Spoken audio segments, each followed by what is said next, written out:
Antes de mais, bom dia à Sra. Presidente, bom dia ao Sr. Deputado, a todos os deputados aqui presentes. Sr. Deputado, o país está confuso. Por um lado, temos o Ministro das Finanças, Teixeira dos Santos, que no passado dia 11, apresentou ao país um pacote económico de crescimento, ao PEC, o quarto, que sobre os pensionistas supostamente iria recair o imposto extraordinário que iria reduzir as suas pensões. Por outro lado, Sr. Deputado, temos um Primeiro-Ministro que recua em relação à palavra de Teixeira dos Santos e diz que não só as pensões não irão ficar congeladas, como irão sofrer um ligeiro aumento. Sr. Deputado, o país continua confuso. Ainda por mais, num país de enorme temperatura política, onde, por exemplo, José Sócrates acusa o PSD de tirar o tapete ao país. E onde, em tom de resposta, o PSD responde que o PSD não pode tirar o tapete ao país, porque o Primeiro-Ministro pôs o tapete no prego. Já para não falar das comparações que o deputado Paulo Portas, presidente do CDS, faz entre o PSD e o atual governo. E a nossa questão é simples, Sr. Deputado. É este o exemplo de credibilidade, de diálogo e de consenso que a grave situação do país exige dos políticos? É este o exemplo de discussão e de cooperação institucional que os atuais políticos oferecem aos jovens de hoje, eventuais políticos no amanhã muito próximo, Sr. Deputado? Muito obrigado.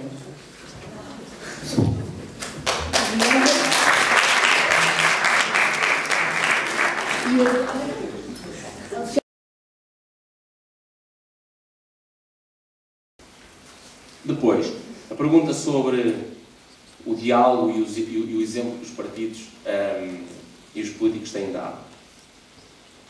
Nós temos que fazer aqui duas distinções.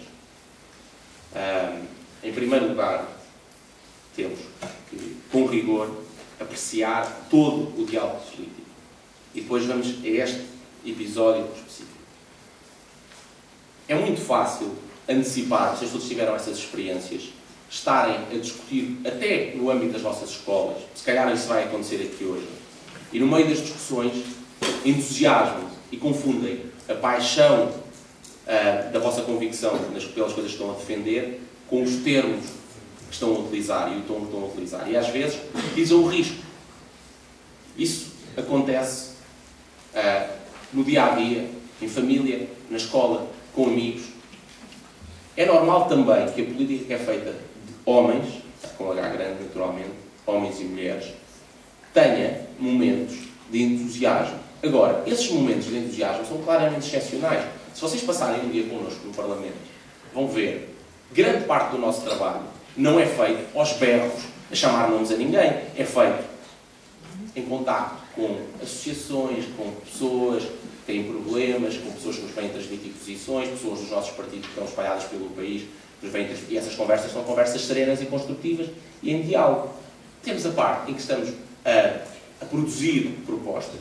Então estamos aí, normalmente calados, ou em discussão entre os deputados, ou entre os deputados e o seu staff político, com que estamos em diálogo construtivo. Depois, sentamos-nos à mesa com outros partidos. As reuniões das comissões parlamentares, vocês sabem como é que o Parlamento funciona, em plenário, onde estão os 230 deputados, e depois em comissões. Há 13 comissões especializadas temáticas, divisão por temas, e depois há algumas especiais que vão ser criadas, uma para a revisão constitucional, houve uma para a comissão de inquérito por causa do caso da TVI, há agora uma sobre camarato, outra sobre o recenseamento eleitoral, enfim.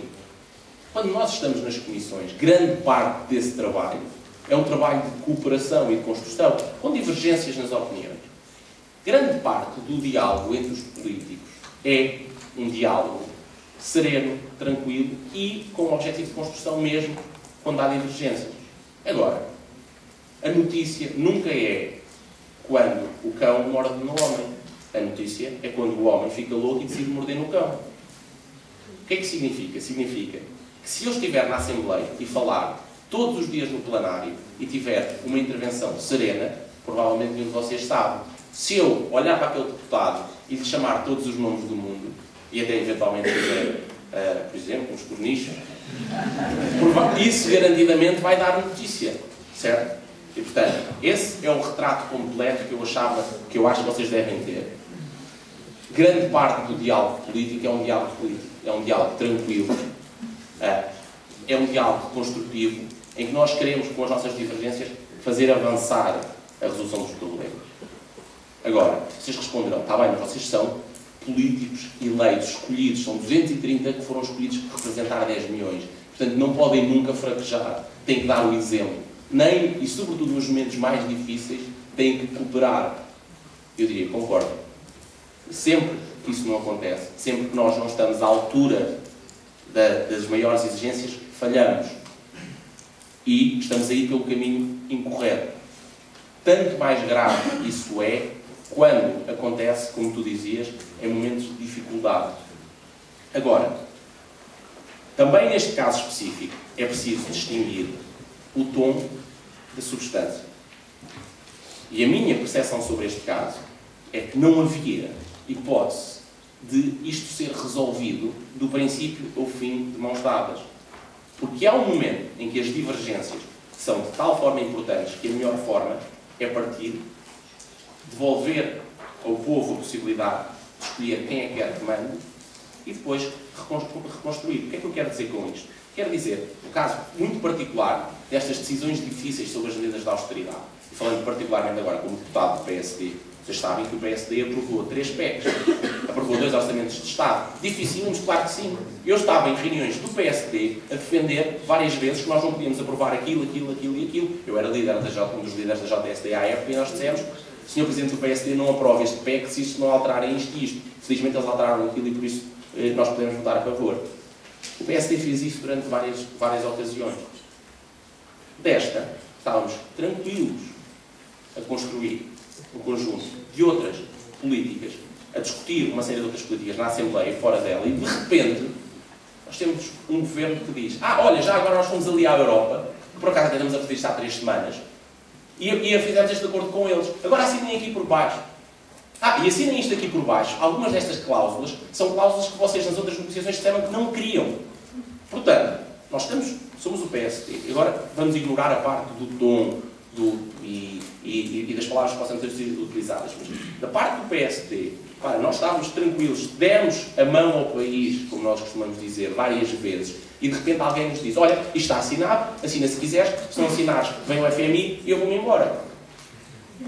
Perante isto, não é birra. Não é birra.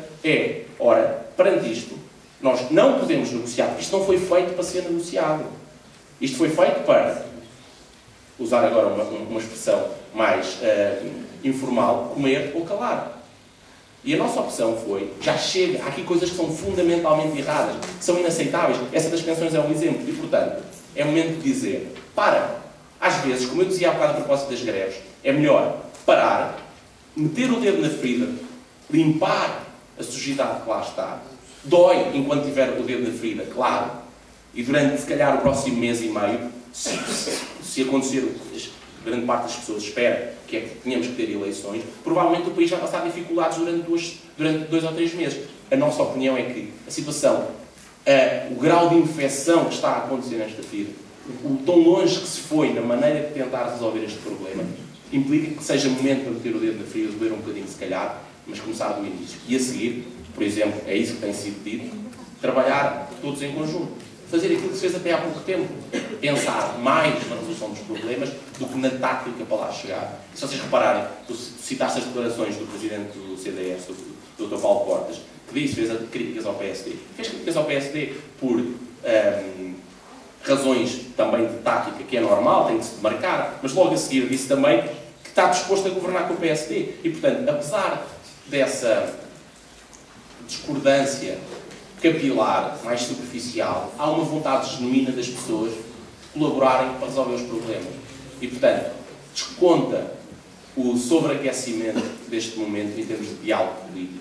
É normal que às vezes aconteça que pessoas se cedam, é normal que em momentos de mais tensão o tom suba, mas há uma vontade genuína de resolver os problemas. Há momentos, contudo, que é possível, é necessário ir um bocadinho mais fundo e meter o dedo na ferida para o limpar, doer um bocadinho para seguir em frente.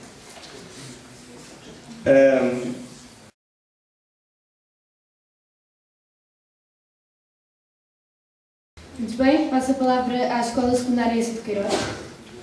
Bom, mais uma vez, bom dia, Sr. Presidente, bom dia a todos os deputados. Obrigado por nos terem dado a palavra. É com enorme prazer que a nossa escola, a Escola Secundária Essa de Queiroz, mais um ano aqui se encontra a participar neste projeto, pois a nossa escola é uma escola que gosta de responder e corresponder a estes desafios.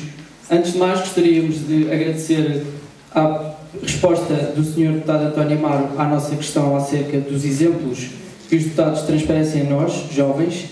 Uma resposta politicamente correta, como era de esperar.